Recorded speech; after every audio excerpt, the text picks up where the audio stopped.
Quand j'étais au lycée, ma mère était mariée à un homme qui s'appelait Donald. Il avait un bon travail, gagnait bien sa vie et nous permettait de bien vivre. Mais sa seule passion dans son temps libre était de vider les bouteilles de vodka de la maison et de comater sur le canapé. Donald n'était pas toujours agressif quand il avait bu, mais après une journée difficile au travail, il rentrait à la maison, descendait une bouteille et essayait de chercher les problèmes avec moi. Peu importe pour quelle raison. Ces problèmes pouvaient rapidement devenir physiques.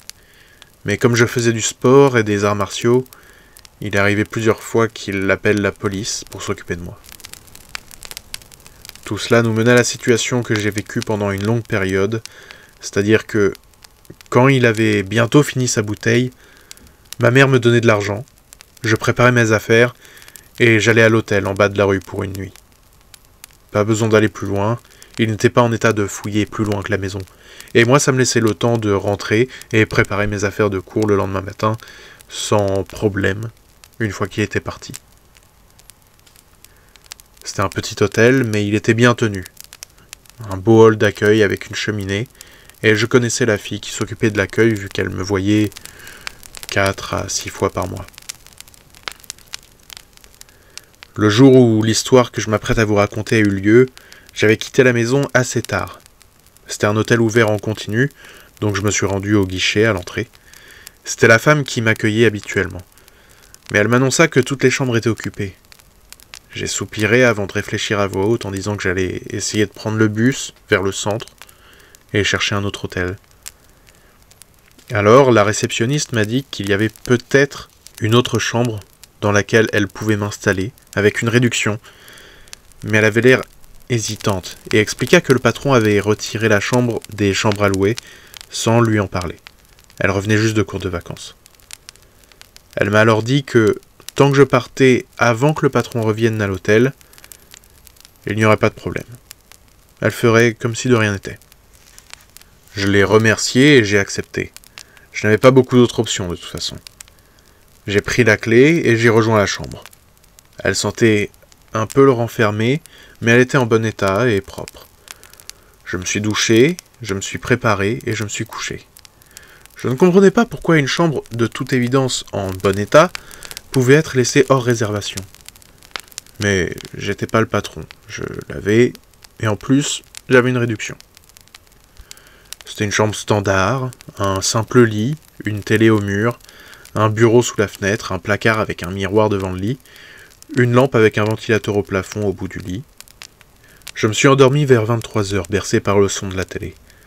J'étais bien installé, au chaud, dans le lit.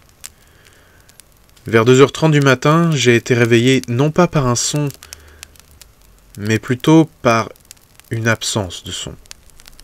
On ne se rend pas vraiment compte à quel point le doux bercement d'un léger bruit aide à dormir, tant que celui-ci n'est pas remplacé par un silence complet en pleine nuit. Je me suis redressé dans le lit en regardant vers le réveil. J'ai vu l'heure et j'ai remarqué que la télé était éteinte. La chambre était illuminée par la lumière du parking, traversant le rideau de la fenêtre. Quand ma vision s'adapta à la faible luminosité, je me suis rendu compte que je n'étais pas seul. Au pied de mon lit se trouvait une femme. Elle portait une robe de chambre de l'hôtel. Ses cheveux étaient encore humides, comme si elle sortait tout juste de la douche, et elle paraissait vraiment grande. Sa tête n'était pas loin des pales du ventilateur. Si elle sautait, je pense qu'elle pouvait les toucher avec sa tête. Elle se tenait là, immobile, la tête penchée sur le côté, m'observant en silence. Au bout d'un moment, je me suis convaincu que ce n'était qu'un rêve, et qu'il n'y avait personne dans ma chambre. Malgré le fait qu'elle était là à m'observer, je n'avais pas peur. J'avais déjà eu des rêves très réalistes, et je ne me suis pas plus inquiété que ça. Je me suis réallongé dans le lit. Je la regardais, se tenant là. J'avais la tête dans une position me permettant d'être à l'aise, mais en pouvant la voir. Je savais qu'en attendant, elle disparaîtrait. Et après quelques minutes, elle a effectivement disparu. Je n'ai pas mis beaucoup de temps à m'endormir, et après j'ai eu l'appel de l'accueil pour me réveiller.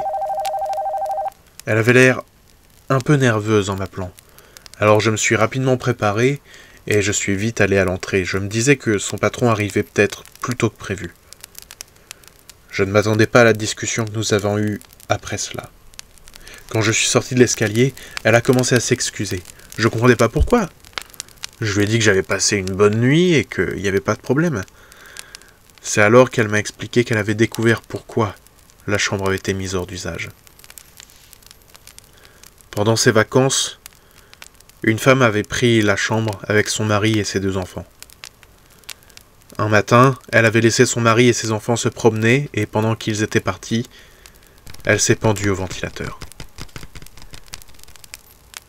C'est son mari qui l'a découverte en rentrant. La chambre avait été retirée du service par respect le temps qu'elle soit inhumée. Je n'en avais même pas entendu parler alors que ça avait eu lieu juste en bas de ma rue. Maintenant, je me demande si c'était elle que j'ai vue dans ma chambre ou si c'était juste un rêve.